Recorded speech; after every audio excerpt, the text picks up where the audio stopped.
Mark எழுதின சுவிசேஷம்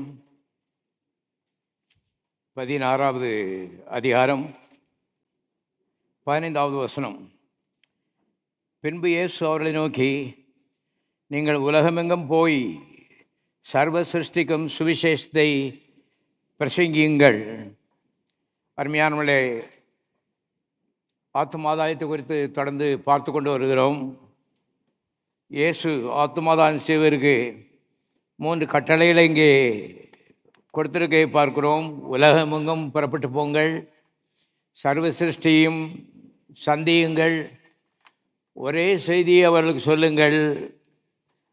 அது என்ன? சுவிசேஷம். சுவிசேஷம் என்றால் நற்செய்தி என்று பொருள்.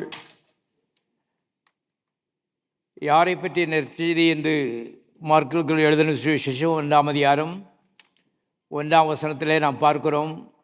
இயேசு கிறிஸ்துவை பற்றிய சுவிசேஷம் என்று நாம் வாசிக்கிறோம். தேவனுடைய குமாரனாய் இயேசு கிறிஸ்துவின் சுவிசேஷம் என்று வாசிக்கிறோம். ஆகவே இயேசு கிறிஸ்துவை பற்றிய நற்செய்தியை உலகத்திற்கு சொல்லும்படி உயிர்த்தெழுந்த இயேசு நமக்கு கற்பித்திருக்கிறார். அதை தவிர வேறு எதுவும் பேசக்கூடாது. பாருங்கள், இயேசு நல்லவர் என்பதை உலகத்திற்கு எடுத்து காட்டும்படி கர்த்தர் நமக்கு கட்டளை கொடுத்திருக்கிறார். சுவிசேஷம் என்றால் நற்செய்தி. என்ன நற்செய்தி? ஆராதிக்கிற கர்த்தர் நல்லவர் என்ற செய்தி அவர்களுக்கு போய் சேர வேண்டியது அவசியமாக இருக்கிறது. ஏனென்றால் தேவன் என்றால் ஒரு பயங்கரமானவர் என்ற எண்ணம் மக்களுக்குள்ளே ஆழமாக எப்படியோ பயந்து விட்டது. இப்போ கர்த்தர் நல்லவர் என்பதை எடுத்து காட்டுவதற்காக கர்த்தர் நம்மை அனுப்புகிறார். இதை மனதில் வைத்துக்கொள்ள வேணும். இது கர்த்தர் நல்லவர் என்பதை நாம் முதலாவது புரிந்து கொண்டால்தான் 2வது மற்றவர்களுக்கு சொல்வதற்கு வசதியாக இருக்கும். ஆகவே தான் சத்தியவேதத்திலிருந்து நாம் கர்த்தர் நல்லவர் என்பதற்குரிய ஆதாரங்களை வரிசையாக நாம் காண்பித்து கொண்டிருக்கிறேன். பாருங்கள், பழைய ஏற்பாடு நம்புகிறோம் நாம். ஆனால் பழைய ஏற்பாடு முற்றிலும் புதிய ஏற்பாட்டிற்கு அது ஒத்து வராது. கொஞ்சம் வித்தியாசங்கள் இருக்கிறது. அருமையான அதை நாம் அறிந்து கொள்ள வேண்டியது அவசியமாக இருக்கிறது. பாருங்கள், பழைய ஏற்பாடு நேற்றுக்கு சொன்னேன், யோபு அந்த பாடுபட்டார். நாம் எந்த படப்படுறோமோன்னு சொல்லிட்டு ஒருத்தர் பிரசங்கத்தை ஆரம்பித்தார். பாருங்கள், யோபு ஒரு 2 தெரிந்து கொள்ளுங்கள். நீங்கள் முதல்ல யோபு கிடையாது. 2வது, நீங்கள் யோபின் காலத்தில் வாழவில்லை. 3வது, யோபின் காலம் இனி ஒரு முறை இந்த சரித்திரத்தில் நிகழாது என்பதை தெரிந்து கொள்ளுங்கள். இவளெல்லாம் சத்தியங்கள், கண் திறக்கிற சத்தியங்கள். யோபு யோபுன்னு அடிச்சிட்ட ஆட்கள் பழைய ஏற்பாட்டில் யோபு தெரியும், புதிய ஏற்பாட்டில் அந்த 7 லாசர் தெரியும். இந்த 2 பேர் தான் தெரியும் சிலருக்கு, வேற ஒன்றும் தெரியாது. அருமையானவர்களே, இயேசுவை பற்றி தெரிந்து கொள்ளுங்கள். யோபுடைய சரித்திரம் மறுபடியும் அது வரப்போகிறதில்லை, முடிந்து போய்விட்டது.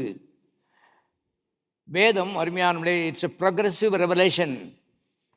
படிப்படியாக தேவனை பற்றி ஒரு வெளிப்படுத்தலை நமக்கு கொடுப்பதற்காக தேவ ஆவியானவர் இந்த புத்தகத்தை கொடுத்திருக்கிறார். ஆபிரகாம் காலம் வேறு, யோபு காலம் வேறு, இயேசு காலம் வேறு, இன்றைக்கு நாம் வாழுகிற காலம் வேறு. இந்த காலம் இது மன்னிப்பின் காலம், இது கிருபையின் காலம், அனுக்கிரக காலம், ரட்சிப்பின் காலம் முடிய போகிறது. இது முடிந்தவுடனே நியாய தீர்ப்பும் அருமையானவர்களே 2ஆம் வரையும் இருக்கும் என்பதை கற்றுக்கொள்ளுங்கள். அவை யார்ட்டையும் போய் இன்றைக்கு யோபு பற்றி பேசுகிறது, தட் இஸ் ஃபூலிஷ்னஸ். அருமையான அறிவீனம் என்பதை தெரிந்து கொள்ளுங்கள். யோபு நம்முடைய மாதிரி இல்லை, இயேசு நம்முடைய மாதிரி. அதனால தான் சொல்கிறேன், இயேசுவை பற்றி ஆழமாக அறிந்து வைத்திருக்க வேணும். சில காரியங்கள் புரியலைன்னு சொன்னால் ஜெபிக்க வேண்டும். இதற்கு தான் ஜெபிக்கணும்னு பைபிளில் போட்டிருக்கு. புதிய ஏற்பாட்டில் பல இடங்களில் பவுல் ஜெபிச்சிருக்கிறாரு. வேறு எதுக்கும் ஜெபிக்கல. பாருங்கள், எல்லாம் அவசியம் நமக்கு, நான் அதை நம்புகிறேன். ஆனால் அதெல்லாம் பாருங்கள், குறிப்பு வச்சு நேரத்தை செலவழிங்கன்னு சொல்லி பைபிளில் போடல. எல்லாம் பூராவும் அருமையானவர்களே, தேவனை பற்றி நாம் அறிந்து கொள்ளும்படி பிரகாசமான மனக்கண்களை எனக்கு தாரும், ஞானத்தின் தெளிவை அளிக்கிற ஆவியை தாரும். அந்த தேவன் அருமையானவர்களே பற்றி நீங்கள் அறிந்து கொள்ளும் பொழுது மற்ற ஆசீர்வாதங்கள்லாம் கூட கொடுக்கப்படும். ஏனென்றால் வேதம் சொல்கிறது, முதலாவது தேவன் ராஜ்யத்தை தேடுங்கள், அப்பொழுது இவையெல்லாம் உங்களுக்கு கூட கொடுக்கப்படும். ஆகவே பழைய ஏற்பாடு வேற, புதிய ஏற்பாடு வேற. பழைய ஏற்பாட்டை நம்புகிறோம், ஆனால் கேள்விகள் கேட்குற மாதிரி சில காரியங்களை நெகட்டிவாக மனதில் பதிச்சு வைக்கக்கூடாது. சில காரியங்கள் பழைய ஏற்பாட்டில் புரியலைன்னா அதை விடு. இப்போ நாம் புதிய ஏற்பாட்டு காலத்தில் வாழ்ந்து கொண்டிருக்கிறோம், இயேசு காலத்தில் வாழ்ந்து கொண்டிருக்கிறோம். பாருங்கள், பழைய ஏற்பாட்டில் அவர்கள் ஆராதித்தார்கள். எங்கே ஆராதித்தாங்கன்னு சொன்னால் சீனாய் மலையிலே ஆராதித்தார்கள். அவங்க பாஸ்டர் மோசஸ். அவர்கள் இப்படி ஆராதனை எப்படி இருந்தது என்று சத்தியவேதம் நமக்கு விளக்கமாக சொல்கிறது. நான் வாசகம் அனுப்பிக்கிறேன். யாத்ராமத்தின் புஸ்தகம் 19வது அதிகாரம் 16வது வசனத்திலிருந்து வாசிக்கிறேன். 3ஆம் நாள் விடியற் காலத்தில் இடி முழக்கங்களும் மின்னல்களும் மலையின் மேல் கார் மேகமும் மகாபலத்த எக்கால சத்தமும் உண்டாயிற்று. பாளையத்திலிருந்து ஜனங்கள் எல்லாரும் நடுங்கினார்கள். அவங்க ஆராதனை எப்படி இருந்துச்சுன்னு பாருங்கள். விசுவாசிகள் எல்லாம் நடுங்கிறாங்க அப்படி. அப்பொழுது ஜனங்கள் தேவனுக்கு எதிர்கொண்டு போக மோசே அவர்களை பாளையத்திலிருந்து புறப்பட பண்ணினான். அவர்கள் மலையின் அடிவாரத்தில் நின்றார்கள். பாருங்கள், ஏதோ பாவம் செய்ததுனால அவங்க நடுங்கிற. அந்த காலத்தில் நீங்கள் இருந்தனால் நீங்களும் நடுங்கி தான் இருக்கணும். காலம் கட்டத்தை பற்றி பேசிக்கொண்டிருக்கிறேன். அறிவு, தேவனை பற்றிய அறிவு அருமையான ஊழியக்காரருக்கு நேரம் கிடையாது. எனக்கு எல்லாம் தெரியும் நான் சொல்லலை. கொஞ்சம் கொஞ்சமாக அருமையானவர்களே, நாம் முன்னேறி கொண்டே போகிறோம். ஒரு பாவம் செய்ததுனால் நடுங்கலை. தேவன் சொன்னால் நடுக்கம்தான். 30 லட்சம் ஜனங்கள் எல்லாம் நடுங்குறாங்க பாருங்கள். அப்படி தான் ஆராதனை நடக்குது. அப்பொழுது ஜனங்கள் தேவனுக்கு எதிர்கொண்டு போக மோசே அவரை பாளையத்திலிருந்து புறப்பட பண்ணினான். அவர்கள் மலையின் அடிவாரத்தில் நின்றார்கள். மலை மேலே கர்த்தருடைய பிரசன்னம் இருந்தது.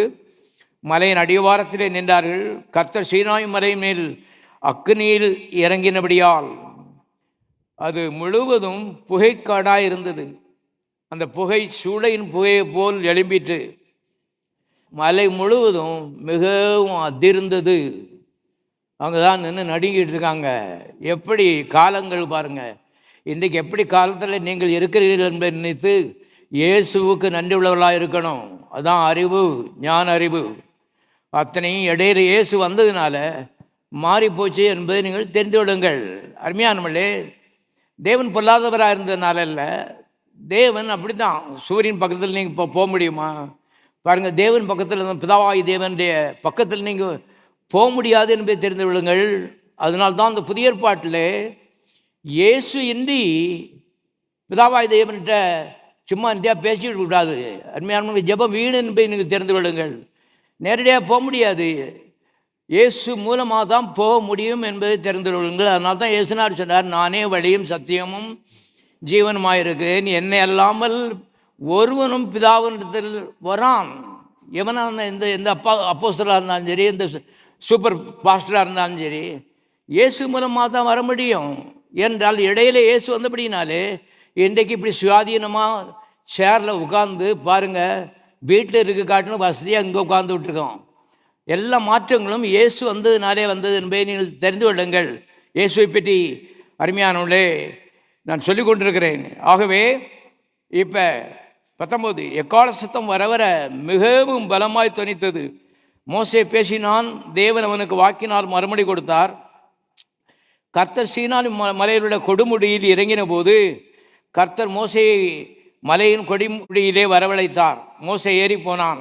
அப்பொழுது கர்த்தர் மோசேயை நோக்கி, ஜனங்கள் பார்க்கிறதுக்கு எல்லையை கடந்து கர்த்தரிடத்தில் வராதபடிக்கும் அவர்களில் அநேகர் அழிந்து போகாதபடிக்கும் நீ இறங்கி போய் அவர்களை உறுதியாக எச்சரி. என்ன ஆராதனை பாருங்க. எல்லையை கடந்து உள்ளே வந்துட்டானா செத்து போயிடுவான். அப்புறம் கர்த்தரை பழி சொல்லக்கூடாது. அது அப்படி தான்.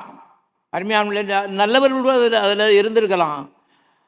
ஆகவே தேவ ஆராதனை என்றால் ஒரு பயங்கரமான நிலையில் தான் பழைய பாட்டு காலத்தில் நடந்திருக்குது. இன்னும் வாசி காமிக்கேன். கர்த்தரின் சமூகத்தில் வருகிற ஆசாரியர்களும் கர்த்தர் தங்களுக்குள்ளே சங்காரம் பண்ணாதபடி தங்களை பரிசுத்தம் பண்ணிக்கொள்ள வேண்டும் என்றார். அப்பொழுது மோசே கர்த்தரை நோக்கி, மலையை சுற்றிலும் எல்லை குறித்து அதை பரிசுத்தப்படுத்துங்கள் என்று தேவரீர் எங்களை உறுதியாய் எச்சரித்திருக்கிறீர். ஆகையால் ஜனங்கள் சீனாய் மலையின் மேல் ஏறி வர மாட்டார்கள் என்றான். கர்த்தர் மோசையை நோக்கி, நீ இறங்கிப்போ. மறுபடியும் சொல்கிறாரு, திரும்பி இறங்கிப்போ.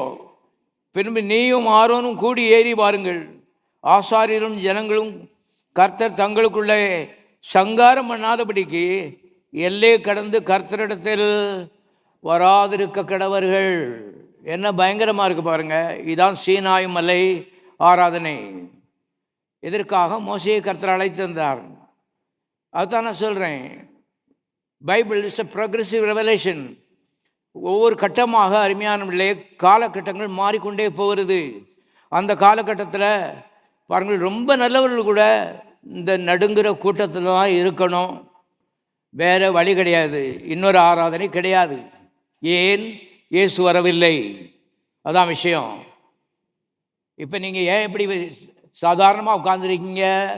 இவ்வளவு ஒரு ஈஸினஸ், ஒரு விடுதலை, ஒரு லிபர்ட்டி, ஒரு சுயாதீனம், இது நமக்கு எப்படி வந்திருக்குன்னு கேட்டால், இடையில இயேசு வந்துவிட்டார். அது நிமித்தமாக தான், இயேசுவின் முகத்தை பார்த்து தான் எல்லா நன்மைகளையும் பிதாவாய் தேவன் இன்றைக்கு உங்களுக்கு செய்கிறார் என்பதை அறிந்து கொள்ளுங்கள். அநேகருக்கு தெரியாது. இவங்க என்ன நினைக்காங்கன்னா, இவங்க உபவாசம், இவங்களுடைய கண்ணீர், இவங்களுடைய டெடிகேஷன், இதனால் கடவுள் பார்த்து ஏதோ ஸ்பெஷலாக செய்ய போகிறார் போலுன்னு. ஒருத்தர் தான் கடவுளுக்கு ஸ்பெஷலு, அவருடைய பேர் இயேசு. எல்லோரும் சத்தமாக சொல்லுவோம், இயேசு. இன்னும் சத்தம் வரட்டும், இயேசு. இத்தனை நாள் இத்தனை நன்மைகள் நீங்கள் பெற்றிருக்கிறீன்னு சொன்னால் இயேசு மூலமாக தான் வந்திருக்கிறது என்பதை திட்டமாய் அருமையானவர்களே அறிந்து கொள்ள வேணும். ஏனென்றால் சத்தியத்தை அறிவீர்கள், அந்த அறிவு உங்களை விடுதலையாக்கும். இயேசுவே பற்றி ஒரு வார்த்தை கூட பேசாமல், இயேசுவின் நாமத்தில் ஜெபிக்காமல், பிதாவாய் தேவனத்தில் பாருங்கள், பரலோக பிதாவேன்னு சொல்லி நீங்கள் ஒரு மணி நேரம் நீங்கள் ஜெபிச்சிங்கன்னா வேஸ்ட்டு. அருமையானவர்களே கவனிங்க, இயேசுவின் முகத்தை பார்த்து தான் எல்லா நன்மைகளையும் கர்த்தர் செய்கிறார் என்பதை தெரிந்து கொள்ளுங்கள். அந்த காலகட்டத்தில் நாம் இருந்தோம்னா எப்படி இருக்கும் யோசித்து பாருங்கள். நான் ஆராதனை இது யோசித்து பாருங்கள். இன்றைக்கு அவ்வளவு விடுதலையை கர்த்தர் உண்டாக்கி வைத்திருக்கிறார். இன்றைக்கு ஒரு மலையிலே நாம் ஆராதிக்கிறோம் என்று எழுதப்பட்டிருக்கிறது. அது சியோன் மலை. பழைய ஏற்பாட்டு ஆராதனை சீனாய் மலை, புதிய ஏற்பாட்டு ஆராதனை சியோன் மலை. சியோன் மலைங்கிறது தான் சபை. அருமையான இதில் கர்த்தர் நம்ம வைத்திருக்கிறார். இங்கே ஆராதனை எப்படி நடக்க பாருங்க. வாசிக்கலாம். எபிரேயருக்கு நிருபம் 4வது அதிகாரம் 16வது வசனம் வாசிக்கிறேன். ஆதலால் நாம் இரக்கத்தை பெறவும் ஏற்ற சமயத்தில் சகாயம் செய்யும் கிருபையை அடையவும். எல்லாம் சத்தம் வாசிங்க. தைரியமாய் கிருபாசன தண்டையிலே கிட்டி சேர கடவும் வர கடவும். இங்கே புதிய ஏற்பாட்டை போட்டிருக்கு, எட்டன் இல்லாத, பயந்து பயந்து அவிசுவாசத்தில் கிடைக்குமா கிடைக்காதான்னு சொல்லி தூர ஓடி ஓடின்னு இல்லாத ஒன்றும் கிடைக்காது. கிட்ட வா, விசுவாசத்தோடு நம்பிக்கையோட நல்ல நெருங்கி வா, தைரியமாக வான்னு போட்டிருக்கு. பழைய ஏற்பாட்டில் இமேஜின் பண்ண முடியாது இந்த ஒரு சிச்சுவேஷனை. கவனிங்க, அப்படிப்பட்ட ஒரு பெருத்த மாற்றத்தை இயேசு அருமையானவர்களே உண்டாக்கி இருக்கிறார். இயேசுவை பிதாவாய் தேவன் அனுப்பி இவ்வளவாய் உங்களில் என்ன செய்தார்? அன்பு கூர்ந்தார். ஆகவே தான் வேதம் சொல்கிறது, தேவன் தம்முடைய ஒரே பேரான குமாரனை விசுவாசிக்கிற எவனோ அவன் கெட்டு போகாமல் நித்திய ஜீவன் அடையும்படிக்கு அவரை தந்தருளி இவ்வளவாய் உலகத்தில் அன்பு கூர்ந்தார். அங்கே தான் நீங்கள் இருக்கீங்க.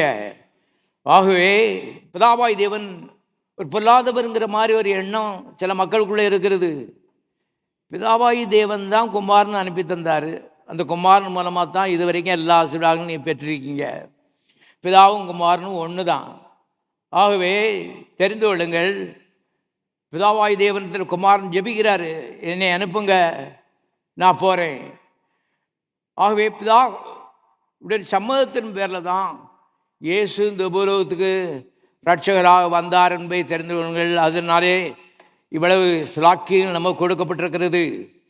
நம்முடைய எதினாலும் அருமையானவர்களே, கர்த்தர் இம்ப்ரெஸ் பண்ணப்படுறதில்லை. கிருபையினாலே எல்லாவற்றையும் அருமையானவர்களே அவர் தருகிறார் என்பதை திட்டமாக நீங்கள் தெரிந்து கொள்ளுங்கள். ஒரு 3 நாள் உபாசம் அதை 5 நாளாக கூட்டிட்டா ஒருவேளை ஏதோ கிடைச்சிட போகுதோ. இப்படி தான் நாங்கள்லாம் ஆண்டாண்டுகள் எத்தனையோ ஆண்டுகளை பெந்தெகோஸ்தேல வீணாக்கிட்டோம்.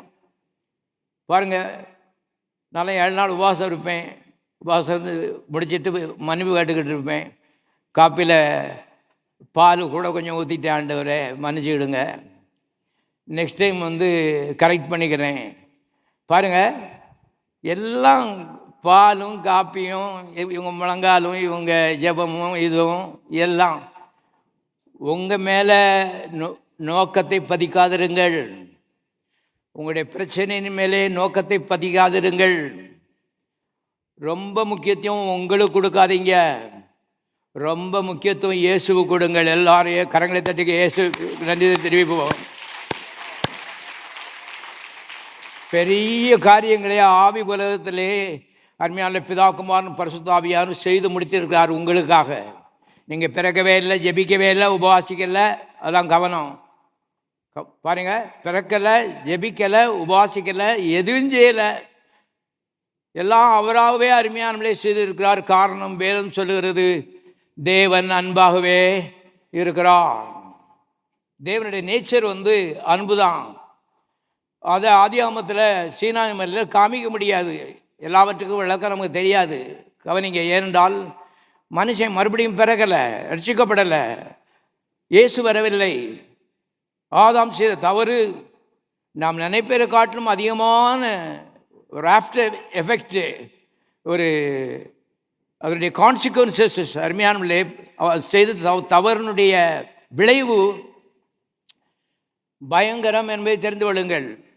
நாம் நினைக்கிறதுக்கும் அதிகமாக அருமையானவர்களே மனுவர்க்கத்தையும் இயற்கையையும் பரலோகத்தையுமே பாவித்து விட்டது என்று வேதம் சொல்லுகிறது. பழைய பாட்டில் பார்த்துருக்கீங்களா? யோபனுடைய புஸ்தகத்தில் இந்த பிசாசு பைய அங்கே போய் நின்று பிதாவாய் தேவன்கிட்ட எதையோ பேசிக்கிட்டு இருக்கான் யோபு பற்றி. இப்படி ஒரு சம்பவத்தை புதிய ஏற்பாட்டில் எங்கேயும் அவன் பைபிளில் நீ பார்க்க முடியாது. காரணம், இயேசு வந்து விட்டார். அருமையானவர்களே கவனிங்க, இந்த நிலை விதமாக இருந்தபடினாலே மனிதர்களெல்லாம் பாருங்கள், கடவுள்னா நடுக்கம். இப்போ எல்லாருடைய ஜெபமும் ஆதங்கமும் என்னன்னு கேட்டால், யாராவது ஒரு மத்தியஸ்தர் இடையில வந்தால் நல்லா இருக்குமேன்னு சொல்லி தான் எல்லா பரிசுத்தவான்களும் வாஞ்சித்தார்கள். ஆராதனைக்கு போயிட்டு வந்துட்டு, ஐயோ ஒரு மத்தியஸ்தர் இருந்தால் நல்லா இருக்குமே, பரிந்து பேசுகிறவர் இருந்தால் நல்லா இருக்குமேன்னு சொல்லி அவ்விதமாக வேதனைப்பட்டார்கள். வாசிப்போம், யோபின் புஸ்தகம் 9வது அதிகாரம், யோபு 9:32. நான் அவருக்கு பிரதியுத்தரம் சொல்லுகிறதற்கும் நாங்கள் கூடி நியாயத்திற்கு வருகிறதற்கும் அவர் என்னை போல ஒரு மனுஷன் அல்லவே. எங்கள் இருவர் மேலும் தன் கையை வைக்கத்தக்க மத்தியஸ்தர் எங்களுக்குள் இல்லையே. யோபு பாருங்க, இந்த கஷ்டத்தின் மத்தியில் அவர் ஒரு உண்மையை சொல்கிறாரு. தேவன் ஒரு மனுஷன் இல்லை. பாருங்க, மனுஷனை பற்றி 103 சங்கீதம் 14 வசனத்தில், தகப்பன் தன் பிள்ளைகளுக்கு இறங்குறது போல கர்த்தர் தமக்கு பயந்தவர்களுக்கு இறங்குகிறார். நம்முடைய உருவம் என்னதென்று அறிவார், மண்ணென்று நினைவுறுகிறார்னு போட்டிருக்கு. தமிழில் மட்டும்தான் மண்ணென்று நினைவுறார்னு போட்டிருக்கு. இங்கிலீஷ் வேர்ஷன்ஸில் எல்லாத்துலேயும் தூசி என்று நினைக்கிறார்னு போட்டிருக்கு. நான் வந்து தூசின்னு போட்டிருக்கேன் இதுங்க சொல்லி ஒரு 3-4 இங்கிலீஷ் பைபிள் எடுத்து படித்து பார்த்தேன், வேறு வேறு வேர்ஷன். எல்லாத்துலேயும் தூசின்னு தான் போட்டிருக்கு. சைஸில் தேவனுடைய பார்வையில் நாம் தூசி தான் என்பதை தெரிந்துகள். ஆனால் அன்பு நம்ம மேலே வைத்திருக்கிறார். அதுதான் ஆச்சரியம். தேவனுடைய காரியங்கள்லாம் இது கர்த்தரால் ஆயிட்டு நம்முடைய கண்களுக்கு ஆச்சரியமாக இருக்கிறது. சாமலுக்கு போகிறோம், பூரா தூசியாக கிடக்குது. பார்த்து அது ஒரு ரொம்ப வேல்யூபுள்னு நினச்சி அது அதுக்கு ரெஸ்பெக்ட் பண்ண போகிறது இல்லை. தூசி தான். ஆனால் இங்கே நாம் எல்லோரும் தூசி தான். ஆனால் அருமையான உயிரை காட்டிலும் அதிகமாக அவர் நம்மை நேசிக்கிறார். எல்லாரும் கரங்களை தட்டி கற்று தோத்தரிப்போம். உண்மைகள், சத்தியங்கள் இவளை தெரிந்து கொள்ளுங்கள். சைஸில் தூசி தான். ஆபிரகாம் பாருங்க, நான் சாம்பலும் தூளுமாக இருக்கிறேன்னு சொல்கிறான். ரியல் சாம்பலும் தூளும் மாதிரி தான் அவர் பார்வையில். ஆனால் அவர் சாம்பல்னு நினைக்கிறது இல்லை. உயிரை காட்டிலும் அருமையான அதிகமாக நம்மை நேசிக்கிறார். அதனால்தான் அவருடைய உயிரை வாலிப வயதிலே கல்வாரி சிலுவையிலே கொடுத்தார் உனக்காக. இது உண்மை. இதெல்லாம் புரிந்து கொள்ளுன்னு சொன்னால் அருமையான நம்முடைய ஜெபஜீபியம் ஒரு அறிவுள்ளதாக இருக்கும். பாருங்கள், கர்த்தர்னு சொல்லும்போது ஆண்டவர் ஒன்றும் இல்லை, ஆண்டவர் என்னை நினைக்கிறதுக்கு ஏமாத்திரம். ஆனால் இவ்வளவு வேல்யூ என் மேலே வச்சிருக்கிறீர், இவ்வளவு ரெஸ்பெக்டு, இவ்வளவு கிரையும் எனக்காக கொடுத்துருக்கிறீர். கண்டிப்பாக இந்த ஜெபத்திற்கும் பதில் கண்டிப்பாக கொடுப்பீர். பாருங்கள், இப்படிப்பட்ட ஒரு அறிவு நமக்கு வர வேண்டியது மிக மிக அவசியமாக இருக்கிறது. யோபு இங்கே அங்கலாய்கிறான், ஒரு மத்தியஸ்தர் இருந்தால் நல்லா இருக்குமே அப்படின்னு சொல்லி. வாசிக்கலாம். 1 தீமோத்தேயின் புஸ்தகம் 2வது அதிகாரம் 4வது வசனம் வாசிக்கிறேன். எல்லா மனுஷனும் ரட்சிக்கப்படவும் சத்தியத்தை அறிகிற அறிவடையும் தேவன் சித்தமுள்ளவராயிருக்கிறார். தேவன் ஒருவரே, தேவனுக்கும் மனுஷருக்கும் மத்தியஸ்தரும் ஒருவரே. எல்லாரையும் மீட்கும் பொருளாக தம்மை ஒப்பு கொடுத்த மனுஷனாகிய கிறிஸ்து இயேசு அவரே. புதிய ஏற்பாடு வித்தியாசம் என்பதை தெரிந்து கொள்ளுங்கள். இங்கே புதிய ஏற்பாட்டில் அப்போஸ்தலனாகிய பவுல் அங்கலாய்க்கல, ஒரு மத்தியஸ்தர் இருந்தால் நல்லா இருக்குமே அப்படின்னு. அவர் தெளிவாக சொல்கிறாரு, தேவன் ஒருவர், மத்தியஸ்தர் ஒருவர். தேவன் பிதாவாகி தேவன், மத்தியஸ்தர் இயேசு. மத்தியஸ்தர் வந்து விட்டார். அவர் தேவன் என்ற ரூபத்தில் 100க்கு 100 செயல்படவில்லை. மனுஷனாகிய கிறிஸ்து இயேசு அவரே. ஆகவே இன்றைக்கு ஒரு மத்தியஸ்தர் இருக்கிறார், மனுஷன். 100% காட், 100% மேன். அப்படிப்பட்ட ரீதியில் தான் மத்தியஸ்தன் இருக்க முடியும். ஏன்னா இங்கே மனுஷன் தூசி இருக்கான். இங்கே தேவன் சேரக்கூடாத ஒளியிலே அவர் அப்ரோச் பண்ண முடியாமல் அவ்வளோ பெரியவராக இருக்கிறாரு. ஆகவே 100க்கு 100 மனிதன் நான் இருக்கணும், 100க்கு 100 தேவனாக இருக்கணும். அப்போ தான் மத்தியஸ்தனாக இருக்க முடியும். இயேசு அப்படித்தான் வந்தார் என்பதை தெரிந்து கொள்ளுங்கள். 100க்கு 100 தேவன், 100க்கு 100 இந்த தூசி மனுஷனாக வரும்படி தன்னை ஒப்பு கொடுத்தா. அறிவு வரட்டும், கண்ணீர் வரும்னு நான் சொல்கிறேன். அருமையானவர்களே, வாழ்க்கையில் முன்னேற்றங்கள் ஏற்பட ஆரம்பிக்கும். தேவனை பற்றி ஒரு பாசம், பற்று, அன்பு வரும்பொழுது வாழ்க்கையிலே அருமையானவர்களே நீங்கள் எதிர்பாராத நன்மைகள் அருமையான தொடர ஆரம்பிக்கும் என்பதை தெரிந்து கொள்ளுங்கள். மத்தியஸ்தர் தேவனாக அருமையானவர்களே 100க்கு 100 இருந்து கொண்டு மத்தியஸ்தம் பண்ண முடியாது. மறுபடியும் அதே பிரச்சனை தான் பாருங்கள். ஆகவே தேவன் அருமையானவர்களே தம்மைத்தாமே வெறுமையாக்கி, ஆங்கிலத்தில் எழுதப்பட்டிருக்குது எம்ப்டிட் ஹிம்செல்ஃப், தம்மை முழுசும் வெறுமையாக்கிட்டாருன்னு போட்டிருக்கு. எல்லாத்தையும் கழட்டி வச்சுட்டு வீட்டுக்கு போனவுடனே இந்த கோட்டு வீட்டு இது எல்லாம் எல்லாம் கழட்டிட்டு ஒரு பனியனை போட்டுட்டு நிற்பேன் நான். பாருங்கள், இப்போ ஆண்டவராக இயேசு துபலோத்துக்கு வரும்பொழுது எல்லாத்தையும் எம்டி பண்ணிட்டாருன்னு போட்டிருக்கு. அப்படி க்ளோரி மற்றபடி பக்கத்தில் வர முடியாது. அப்படிப்பட்ட தேவன் தான் பிதாவாய் தேவனும் அவரும் 2 பேரும் ஒன்று தான். அவருடைய தத்ரூபம் தான் இவருன்னு பைபிளில் போட்டிருக்கு. ஆனால் பிதாவாய் தேவன் ஒளியாகவே அப்படியே இருக்கிறார். இவர் மனுஷனா அருமையான மனுஷ ரூபத்தில் வந்தார்னு போட்டிருக்கு. எல்லாரும் மறுபடியும் கரங்களை தட்டி இயேசுவுக்கு நன்றி தெரிவிப்போம். ரொம்ப ஆச்சரியம், நடக்க முடியாத காரியம். கர்த்தருடைய ஆவியானதான் உங்களுக்கு வெளிப்படுத்தணும். மூளை அறிவு வைத்து இதெல்லாம் புரிந்து கொள்ள முடியாது என்பதை திட்டமாய் தெரிந்து விடுங்கள். இவளை வாழ்க்கையில் நான் கண்டுபிடித்து கொண்டேன் என்றால் பல ஆண்டுகள் மூளை அறிவிலேயே அருமையான நானும் இதெல்லாம் படிச்சுட்டு சரி மூளை அறிவிலே சொல்லிக்கிட்டு இருந்தேன். பாருங்கள், தேவ ஆவியான கண்களை திறக்கும் பொழுது தான் அருமையானவர்களே நமக்கு ஒரு அதிர்ச்சியாக இருக்கிறது. இவ்வளவு பெரிய தியாகத்தை தான் தேவன் பண்ணியிருக்கிறாரு. இயேசு அருமையானவர்களே, அவர் முடியாது இன்னும் மறுக்கிற எந்த தியாகமும் இல்லவே இல்லை என்பதை இந்த காலையில் திட்டமாய் தெரிந்து கொள்ளுங்கள். உங்களுக்காக, தூசி மனுஷனுக்காக நான் செய்ய முடியாது, இந்த இதில் கஷ்டமாக இருக்குதுன்னு அவர் சொல்கிற காரியம் ஒன்றுமே கிடையாது. எல்லாவற்றையும் அருமையானவர் செய்து முடித்திருக்கிறார். அவ்வளவு லோவாக போயிருக்காரு, அவ்வளவு தாழ்வாக போயிருக்கிறாரு.